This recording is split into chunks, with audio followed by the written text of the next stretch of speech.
Okay, so today we're going to have another installment of the picturesque movement and its influence on America, and particularly the area around Topsfield.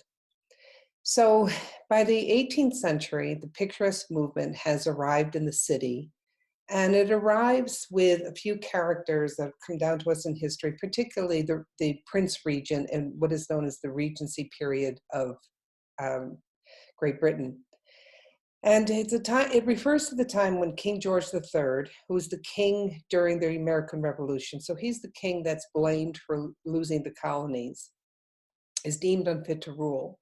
And so his son rules as Prince Regent. If a king couldn't rule for any reason and the son rules, they're called the regent. And they're usually under the guidance of governesses and governors who help them with their tasks. So on his father's death in 1820, the Prince Regent becomes George IV. And upon becoming George IV, it's also at the beginning of the Industrial Revolution. And so people are moving to the city for work. And of course, with the Industrial Revolution, you now have a lot of factories and smog and soot and crowding.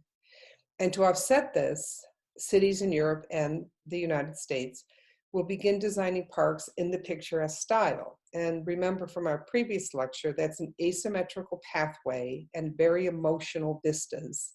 And this is in contrast to the more popular neoclassical style of symmetry, balance, and objective, rational belief systems that is more popular movement at the time.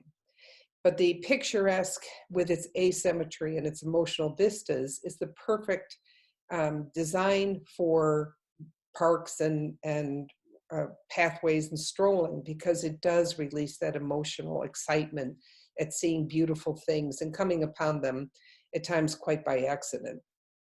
So Regent's Park is designed at this time. It's a very famous park in London, and it's designed by John Nash and his friend Humphry Repton. And they're going to design it with all these pathways and ponds. And, it's a place for people to stroll and look at the flower beds and get some fresh air. And it still works for that purpose today. And most famously, of course, Regent's Park is named, it was the place where Pongo and Purdy and their love story begins. And this is from 101 Dalmatians. So when you watch the movie, they go to Regent's Park, and of course they get all tangled up and fall into the pond, and that's how the couples come together. So not long after Regent's Park is designed in London, we see the Boston Public Garden established in Boston in 1837. And the Boston Public Garden is the first public garden in America. So it's even older than Central Park in New York. Much like Regent's Park, the public garden is meant for strolling and taking in the flower beds, very famous flower beds with over 80 varieties of flowers. The colors, the riot of colors, was actually considered garish by the Victorian Bostonians, who were famously muted on their color choices.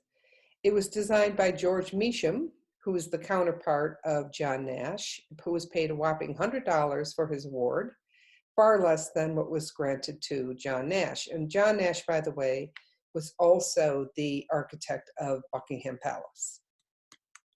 And we see around this time that the picturesque, the idea of having these beautiful gardens that you kind of come upon by accident, they're not laid out symmetrically like you'd see in Versailles or some of the German gardens or the Austrian gardens. They're meant to have a more cottage look, where they're less tended, even a little scraggly in places, and they're meant to sort of look like they were just there naturally. And so we have several gardening clubs in town. This is the Topsfield Gardening Club, who maintains this garden at the corner of River Road and Prospect Street. And this is a wonderful garden to come across in the summer months when it's in full bloom. So beyond designing gardens, Humphry Repton and John Nash, this is Humphry Repton, this is John Nash, who are also landscape designers. And they came up with this great idea of going to your property, and they would have a red book, especially Humphry Repton, who was famous for his red book. And he'd show up with his red book, and he would watercolor your property as it was. This is the property as it was. And then he would draw it again with his ideas for how to improve it. So in this case, you have actually a very nice meadow, right? Nothing wrong with that.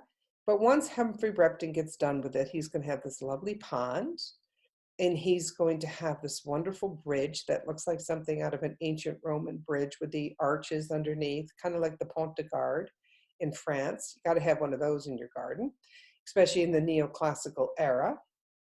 So he's combining some neoclassical ideas with the picturesque, very asymmetrical, coming across it quite by accident, and having a beautiful vista. And he's going to do the same thing here. Here's another example where this is the way it looked, but this was how it will look once Humphry Repton gets done with your landscape design. And Humphry Repton and John Nash were quite the team. And in fact, the story goes that how did he even get the job to build Regent's Park in London was because Humphry Repton had a beautiful wife. And her name was Mary Ann Bradley. And Mary Ann Bradley was quite the beauty. And she caught the eye of the regent, George IV. And she and George IV had this very lustrous affair. And George IV literally assigns or commissions John Nash to design Regent's Park, kind of in exchange for letting him sleep with his wife. So it's kind of this scandalous Victorian story going on in otherwise high society London, that the king is sleeping with the gardener's wife, and his, for turning a blind eye to this, he gets this very lucrative commission to design Regent's Park. You can't make this stuff up.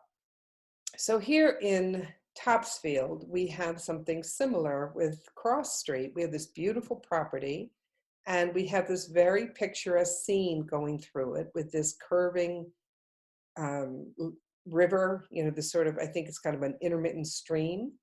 And I took photographs of this from different times of the year. This is from September. You can see the beautiful colors. And then in February, so you see this sort of icy image. And then in March, so you see some kind of return to life here, a little bit of color coming back. And then in May. And you can see here that this property has this very similar idea of the picturesque. And indeed, although this is very natural landscape, we see that there's an orchard coming in here. I believe it's an apple orchard, and the stone wall has been repaired. And there's been a lot of activity to improve the property, much like Humphry Repton would have designed your yard or your landscape had he been given the opportunity. So one can only imagine how much fun Humphry Repton and John Nash would have had were they given the opportunity to improve this otherwise beautiful landscape.